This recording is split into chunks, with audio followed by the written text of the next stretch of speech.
El Señor en esta tarde nos muestre algunas cositas interesantes acerca de su palabra y sobre todo lo que les acabo de decir, hermano. Estar preparados, tener respuestas correctas, adecuadas, para que cuando los inconversos, la gente que no conocen al Señor, vengan a hacernos preguntas, nosotros podamos responderle correctamente. Bendito sea Dios. Señor, te damos muchas gracias en esta tarde porque en tu palabra, palabra viva, palabra eficaz, encontramos las respuestas, la solución a muchas cosas que el mundo se pregunta e ignora. Te pedimos, Dios mío, en el nombre bendito y poderoso de tu amado Hijo Jesús, que todo lo que compartamos en esta tarde sea de bendición, sobre todo para los que están buscando la verdad, para los que quieren adquirir conocimiento y conocer la verdad, verdad que les hará libres. Ayúdanos en esta tarde, Señor, a la luz de tu palabra, a dar respuestas a tantos interrogantes y preguntas que la gente tiene hoy en día. Nos ponemos en tus manos y pedimos que nos des luz y claridad en tu palabra, para que podamos, Dios mío, creer adecuadamente, estar firmes en la fe, sin titubear, sabiendo en quién hemos creído. Ponemos este tiempo de estudio en tu palabra, en el nombre bendito de Jesús. Amén y amén. Bendito sea el Señor. Hermanos, quiero llevarles a 4 textos para comenzar. Y el primero va a estar en Jueces capítulo 11. Nos vamos a lo que llamamos Antiguo Testamento, al capítulo 11 del libro de los Jueces. Y vamos a leer concretamente el versículo 40. Jueces, repito, capítulo 11, versículo 40. Y dice la palabra del Señor lo siguiente. Presten atención a lo que dice ahí nuestro Dios. Jueces 11, 40. Y se hizo costumbre en Israel que de año en año fuesen las doncellas de Israel a endechar a la hija de Jefté, Gaaladita, 4 días en el año. Fíjense la palabra costumbre. Se hizo costumbre, no era costumbre hasta ese tiempo. Antes nadie se iba 4 días por el campo, por el monte, a llorar, a endechar a la hija de nadie. Pero ocurrió algo, ustedes conocen que Jefté hizo un juramento que fue una auténtica locura, y fue la de presentar a su hija en sacrificio al Señor. Y entonces dice la palabra de Dios que a partir de ese día se convirtió en una costumbre en Israel que las jóvenes, que las chicas se fueran por los campos llorando, endechando, lamentándose de lo que le había ocurrido a la hija de Jefté. ¿Era un mandamiento bíblico? ¿Era algo que Moisés enseñó al pueblo de Israel en el desierto? No. Sino que se hizo costumbre. Empezaron un año y otro año, una generación y otra generación, hasta que aquello se convirtió en una costumbre. Y quiero en esta tarde que ustedes se den cuenta de que una cosa es la costumbre, la cultura, las tradiciones, y otra cosa muy diferente es lo que manda y ordena el Señor en su palabra. A nosotros nos tiene que dirigir la palabra de Dios, no las costumbres de las naciones. No es que esta costumbre, esta tradición lleva 500 años celebrándose en mi país o donde sea. Bueno, los años que se llevan celebrando las costumbres, cualquiera que sean, no le dan credibilidad a la costumbre. Durante muchos siglos era normal salir a una plaza pública y torturar o quemar a una persona, y todo el mundo iba como si fuera un espectáculo público, ¿verdad? Porque era la costumbre de la época. Bueno, pero eso no significa que como era la costumbre, pues está bien. Cuidado, la palabra costumbre, hábito, aparece desde un punto de vista positivo y desde un punto de vista negativo. Por ejemplo, la Escritura dice en el Evangelio según San Lucas que el Señor Jesucristo, conforme a su costumbre, iba el sábado a la sinagoga. Bueno, pero es que hay costumbres buenas, ¿sí? Y hay costumbres malas. En este caso era una costumbre que no tiene nada que ver con la palabra, pero como ya la gente lo hacía, pues el otro lo hacía y el otro lo hacía, y yo creo que ya después de años ni la gente sabía realmente el origen de esa costumbre, pero ya como que formaba parte de la cultura de la época. Quédense con ese detalle. Nos vamos al libro de Isaías, capítulo 2.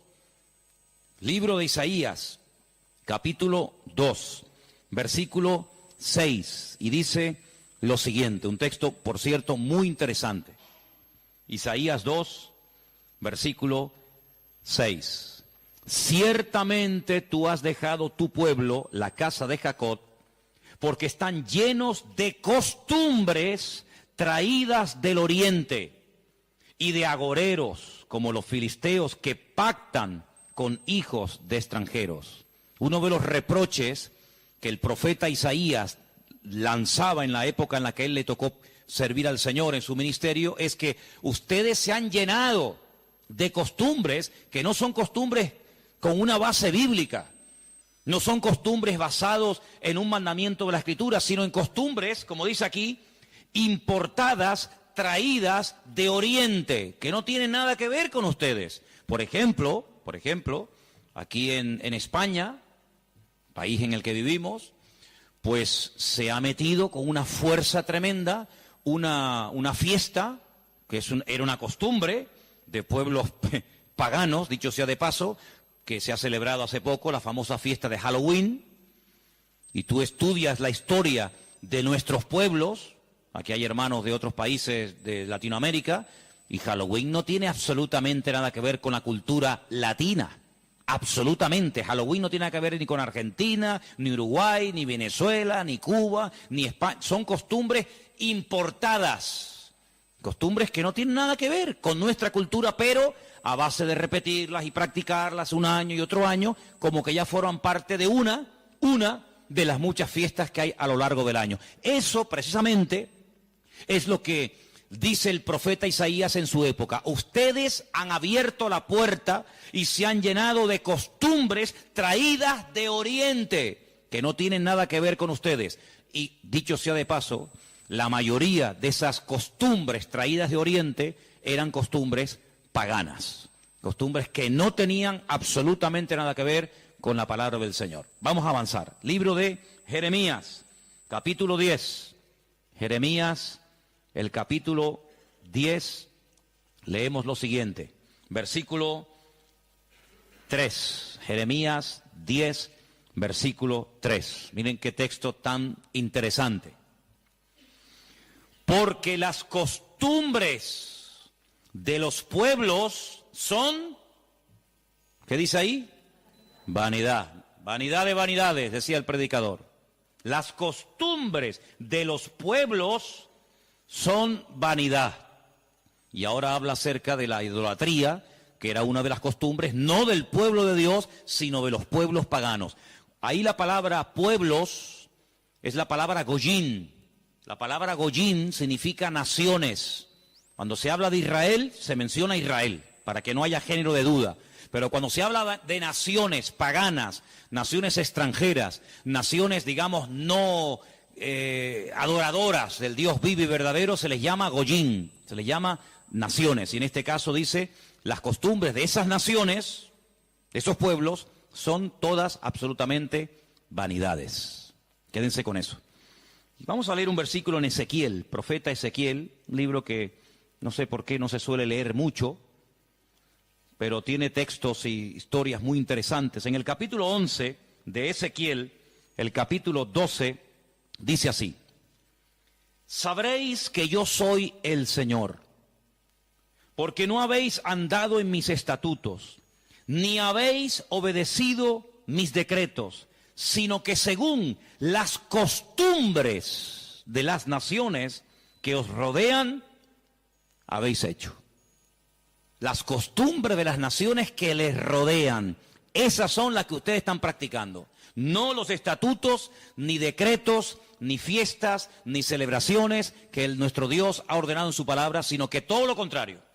Hay momentos, ustedes seguramente han leído esos pasajes, donde los profetas, tratando de convencer, de sacudir al pueblo de Israel, les decían, a ver, vamos a ver, díganme ustedes un pueblo, una nación que haya cambiado sus dioses, que hayan dejado sus idolatrías por nuestro Dios. Ninguno, ninguno. Los egipcios, mira que vieron milagros los egipcios, porque las famosas 10 plagas de Egipto eran milagros, eran demostraciones del poder de Dios, ¿sí o no? Totalmente. Dejaron los egipcios al convencerse de que sus dioses no servían para nada, que hicieron el ridículo. Dejaron los egipcios su idolatría para creer en el Dios de los hebreos, en el Dios de Moisés, ¿sí o no? Para nada. Es más, cuando salen de Egipto, ¿qué hace el faraón? Vamos a perseguirlos, vamos a atraparlos y llevarlos otra vez a Egipto para que sean nuestra mano de obra. No se convirtieron, no se arrepintieron. Y mira que vieron la gloria de Dios, un río lleno de sangre. Bueno, eso es algo tremendo. Cruzaban la calle y allí la gente tenía luz y alegría y vida. Y a este lado, muerte, los animales se morían llenos de úlceras, llenos de llagas, miseria, pobreza, muerte. Oiga, aquí hay una diferencia. Esta gente pinta con sangre de cordero las puertas de la casa y no se muere nadie. Y nosotros, los poderosos egipcios, incluido el faraón, se mueren todos los primogénitos. ¿Te parece poca diferencia? Y así podríamos hablar de otra, ¿verdad? Se convirtieron, dejaron su idolatría por el Dios de Abraham, de Isaac y de Jacob. No. Daniel, en Babilonia, ¿cuántas veces vieron la gloria de Dios a aquella gente? Vieron a Daniel sobrevivir toda una noche y no ser atacado por los leones cuando lo metieron en el foso. ¿Se acuerdan, sí o no? Vieron a aquellos 3 jóvenes que les habían cambiado el nombre, que no se quemaron dentro del horno de fuego. ¿Cambiaron? ¿Recapacitaron? Ninguno. Dice, ¿cómo es posible que ustedes habéis podido comprobar que ninguna nación ha dejado sus dioses, su paganismo, para creer en nuestro Dios, y sin embargo ustedes sí lo han hecho? Dejaron al Dios vivo y verdadero para adorar a Moloch, a Milcón, a Astaroth, a Acera, a Baal. ¿Cómo puede ser eso? Pues eso fue lo que pasó. Ellos cambiaron al Dios verdadero por aquellos dioses, y dice el profeta Ezequiel en este pasaje, todo eso que habéis hecho son las costumbres de las naciones que les rodean, pero ustedes, en vez de influenciarles a ellos, que ellos se conviertan a ustedes, ha pasado todo lo contrario. Ustedes se han terminado convirtiendo a ellos. Han adoptado su forma de vivir, su forma de adorar, su forma de cantar, su forma de comportarse.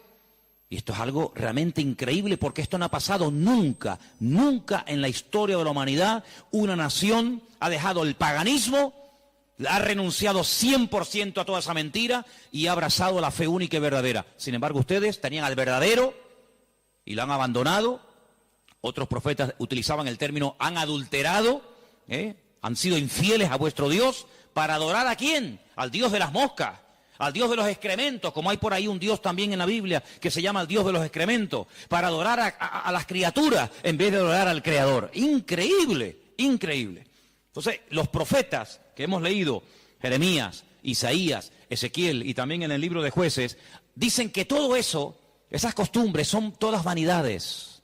Y entonces nosotros como creyentes, que hemos, como dice la Biblia, pasado de muerte a vida, cuando nos convertimos al Señor, cuando salimos de donde hemos salido cada uno, pues tenemos con el paso del tiempo que no solamente decirle al Señor, Dios mío, gracias por haberme salvado, gracias por haberme perdonado los pecados, sino que quiero también pedirte, quiero que me ilumines, porque a lo mejor de mi antigua vida, cuando yo no te conocía, cuando andaba en la ignorancia, cuando estaba en la idolatría, en las costumbres que practiqué yo y mi familia durante toda la vida, Señor, quiero que tú me ilumines, por si acaso todavía puede ser que en mi vida, en mi familia, en mi forma de hablar, de pensar, de vestirme, etcétera, etcétera, todavía quedar algo que no está bien, pero que como lo hace todo el mundo, pues no parece que sea tan malo. Porque si os dais cuenta, hermanos, hay cosas que se hacen hoy en día que están mal, pero sin embargo, como las hace todo el mundo, no se ven mal. Por ejemplo, a mí una de las cosas que me llama la atención, cuando voy a lo mejor a algún supermercado, es que de un tiempo a esta parte, en la parte donde está todo lo que es los puros y los cigarrillos y todo esto, es increíble. ¿Os habéis dado cuenta lo que ponen como advertencia en las cajas de cigarrillos? El cigarrillo mata, ¿eh? El cigarrillo produce enfermedades pulmonares, cáncer, y esto y lo otro. Pero ¿quién hoy en día iría por la calle poniéndole una multa a una persona por fumar? Nadie. ¿Por qué? Porque como lo hace todo el mundo, ya forma parte de una vida normal, pues no se ve tan mal. Pero cuidado, el que lo haga mucha gente no significa de que esté bien, ¿sí o no?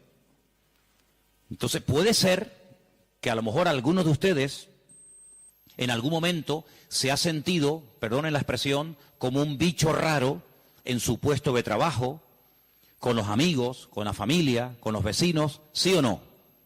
Porque resulta que todo el mundo ve bien, pues ciertas y determinadas cosas que cuando vamos al manual, cuando vamos a la palabra de Dios, resulta que no solamente están mal, sino que incluso son pecado y abominación ante los ojos de Dios. Vaya usted a una manifestación de miles y miles y miles de personas a favor del aborto y párese en esa marcha y diga que el aborto es un crimen, que es un asesinato y que eso es una abominación delante de Dios. ¿Lo matan? ¿Sí o no? ¿Lo matan? Párese usted en una manifestación donde están llevando a una virgen, a un patrón, a un santo y diga, ¿pero qué estáis haciendo?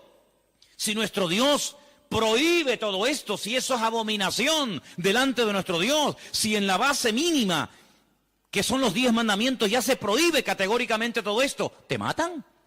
¿Por qué? Porque es que esto se ha practicado. Y claro, después ves ahí al alcalde, y ves al teniente alcalde, y ves al concejal de no sé qué, y ves a fulanito de tal, y incluso al rey, y ves a la reina, y ves a la... Entonces parece que como que no está tan mal, porque lo practica mucha gente. Y quiero decirte, querido hermano, que en algún momento de tu vida puede ser que tú te sientas como que vas contracorriente, como que la gente como que no te entiende y como que tú estás en otra frecuencia, en otra onda, y es como algo imposible de que lleguen a un entendimiento. Pero al fin y al cabo yo pregunto, hermanos, ¿nosotros a quién tenemos que agradar? ¿A quién tiene que agradar usted? ¿A nuestro Dios, sí o no? Bueno, pues si por agradar a Dios me pongo en contra de la familia, ¿estás dispuesto a pagar el precio? ¿Para qué te vas a bautizar? Con la edad que tú tienes. Si a ti ya te bautizaron tus padres cuando eras pequeñita, no lo pueden entender. Pero saben, hermanos, nosotros, repito, primero a quien tenemos que rendir cuentas a nuestro Dios. Y en segundo lugar, tarde o temprano, como dije el domingo pasado, la fe. Y cuando hablo de la fe, yo no me refiero solamente a la creencia, sino me refiero, cuando hablo de la fe, también aglutino nuestro estilo de vida. Porque nuestra fe es un estilo de vida. Somos diferentes, ¿sí o no? Somos diferentes. Somos diferentes a la hora de hablar, a la hora de pensar, a la hora de reaccionar ante una situación. Somos diferentes, lo queramos reconocer o no, somos gente diferente. Eso incluye también el concepto fe. No solamente que creo en un Dios, en un cielo, en un infierno, en la Biblia como palabra de Dios, sino que la fe me lleva a una serie de cambios. Bueno, pues en ese paquete de mi estilo de vida, yo tengo que pararme y decir, ¿lo que estamos haciendo forma parte de una base bíblica o de costumbres que se han ido traspasando de padres a hijos, de generación en generación? Y yo, como he formado parte toda la vida, evidentemente, de este sistema de vida del mundo, pues las he incorporado como algo normal, pero nunca me paré a preguntarme si lo que yo estaba practicando, si lo que yo estaba creyendo era de Dios o era algo totalmente antibíblico. ¿Quién te convenció a ti? ¿Cuándo te diste cuenta de que adorar imágenes no era de Dios? Algunos de ustedes lo hicieron toda la vida. Pero llegó un momento en el que dijiste, esto no es de Dios, ¿sí o no? El que fue ladrón, el que fue drogadicto, el que practicó la prostitución o cualquier otro pecado. Hay un momento en la vida en el que a la luz de la Escritura, oyendo los mensajes, las predicaciones, leyendo la Biblia, el Espíritu, ¡pam!, te golpeó, ¿sí o no? Te tocó y dijiste, que va, yo no puedo seguir por este camino. Y cuanto más profundices en la Biblia, cuanto más profundices en la palabra, te das cuenta de que uno tiene que cambiar en todo, en todo. Forma de hablar, a veces, ¿por qué no decirlo? Hasta en la forma de vestir, ¿sí o no?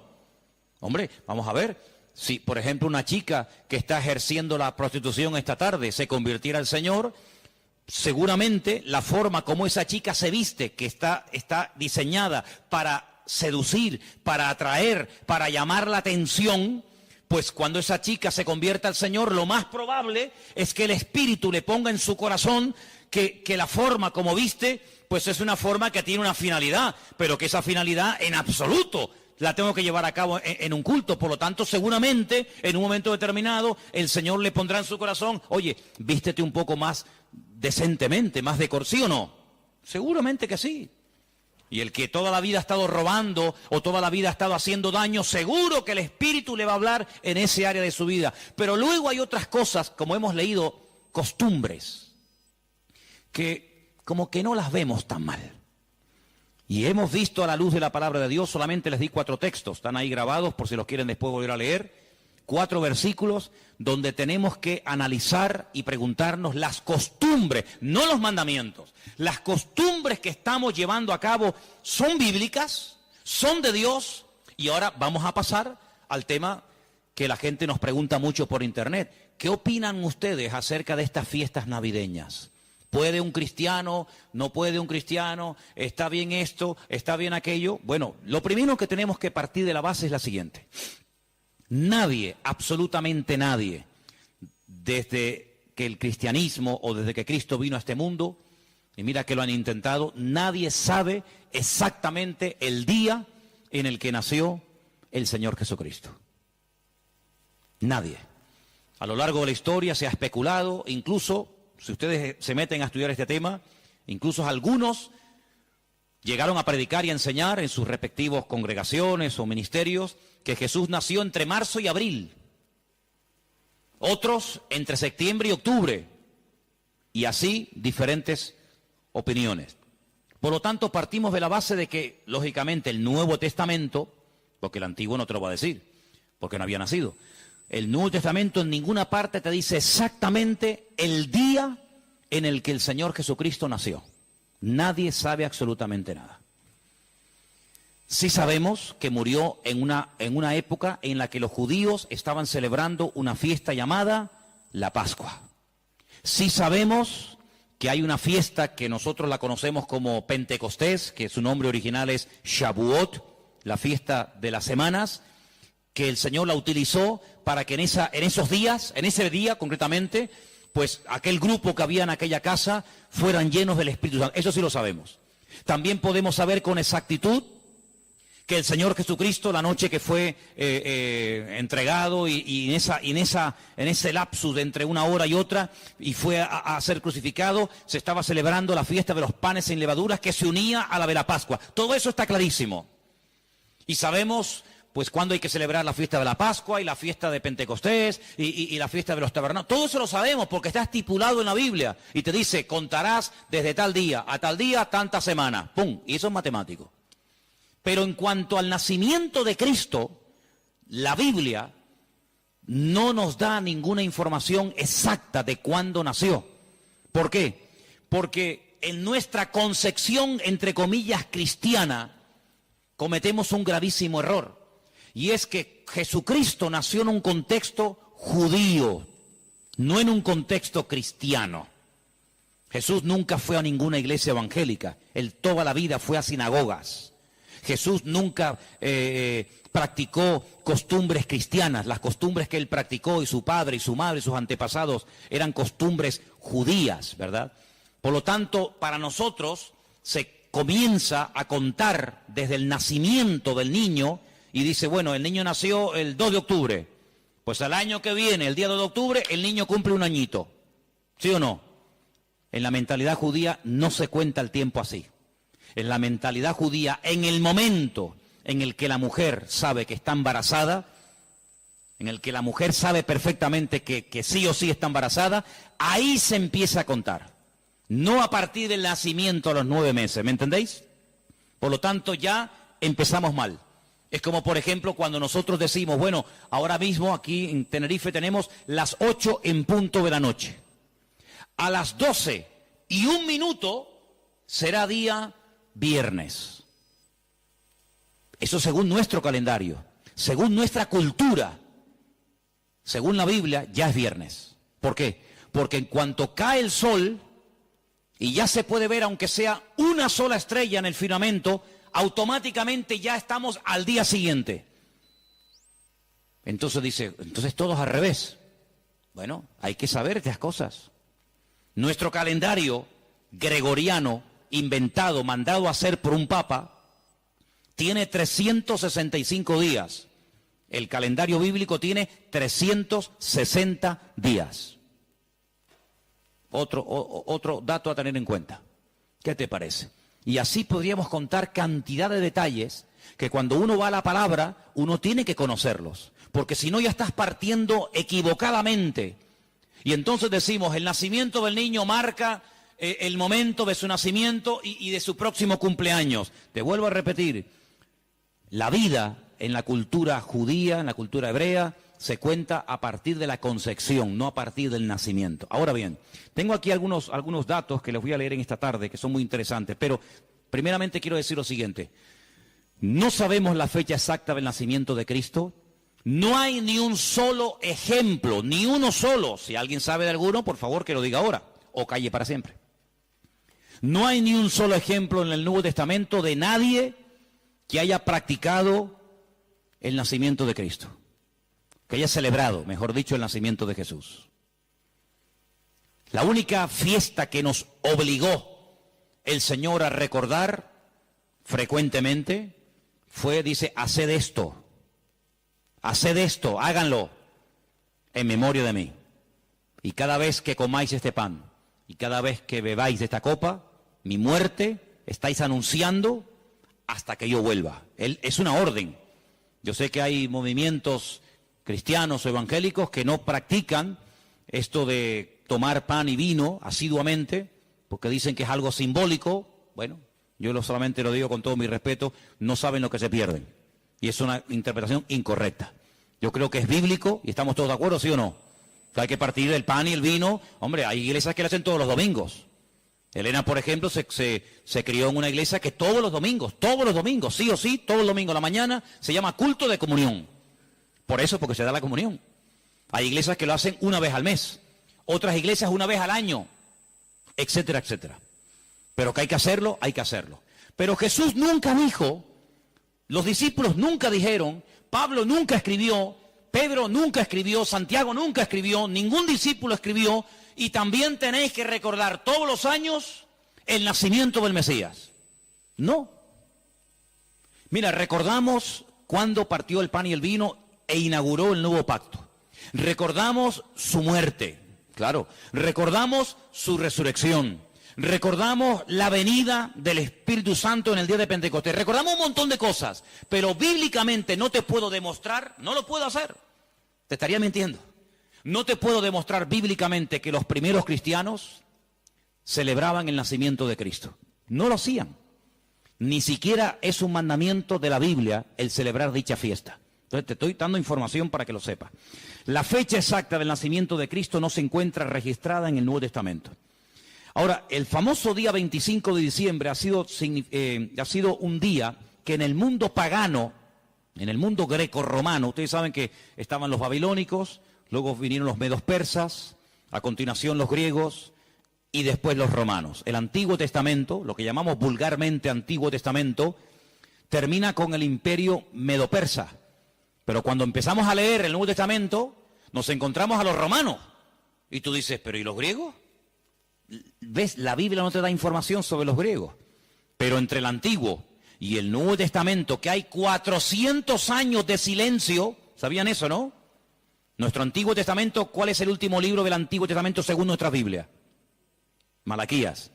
Pero cuando tú vas a una Biblia hebrea, tú te das cuenta que el último libro del Antiguo Testamento no es Malaquías, es Segunda de Crónicas.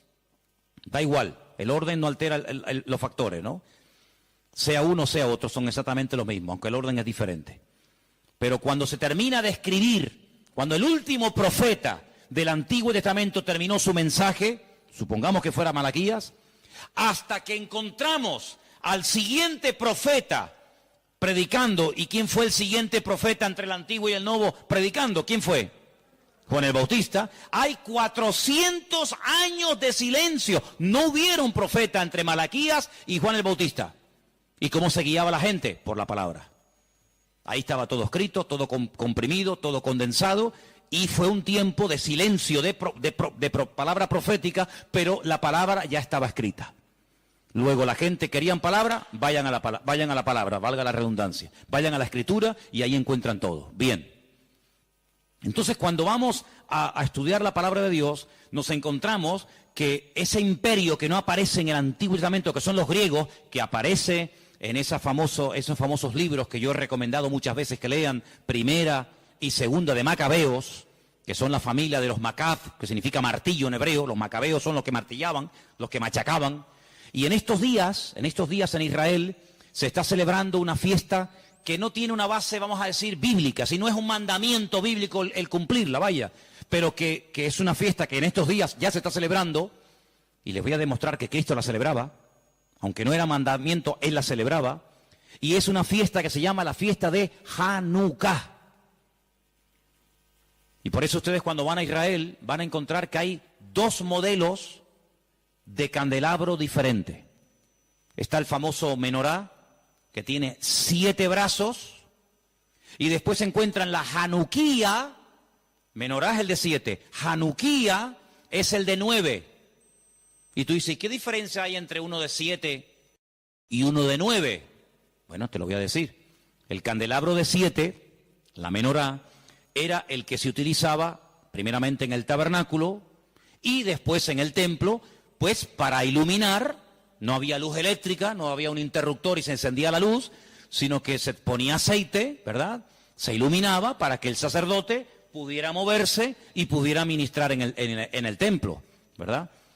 Ya dimos en su día una explicación de que el primer versículo, quédense con este dato, el primer versículo de los primeros 5 libros de la Biblia, Génesis 1.1, Éxodo 1.1, Números 1.1, Levítico 1.1 y Deuteronomio 1.1, nos explican todo lo que tiene el menorá. ¿Cuántas palabras tiene en hebreo el primer versículo de Génesis? 7 brazos. Otra característica de la menorá la encontramos en Éxodo 1.1 y así sucesivamente, pero no voy a entrar en detalles acerca de eso. Pero en la época de los seleucidas, en la época de los griegos, déjeme que les cuente algo de historia, que es bueno saberlo. Cuando Alejandro Magno muere, dicen que era homosexual, no dejó descendencia. Es el único imperio que pervive después de la muerte del emperador, pero no en sus hijos, sino en sus generales. Por eso Daniel, cuando está en Babilonia, dice que él vio a un leopardo con 4 cabezas.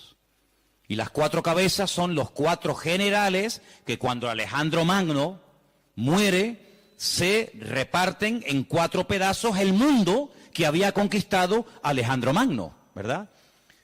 Uno de los trozos que se reparte tenía que ver con Israel. Y allí estaba el famoso Antíoco Epifanes, que era terrible, terrible. Ese fue el que se atrevió a meter a un cerdo dentro del lugar santísimo y sacrificarlo y de esa manera, humillar y avergonzar a Dios y en fin, tantas cosas, ¿no? Esa es la famosa abominación desoladora, la profanación del lugar santísimo. En esa época de los griegos había una familia compuesta por una serie de hermanos que se propusieron restaurar la vida política y espiritual de Israel. Los griegos dominaban, el templo lo habían convertido en un gimnasio, habían impedido los sacrificios y aquello era un desastre. Esta familia se levanta, primero un hijo, después el otro hermano, todos murieron como mártires, es una historia tremenda.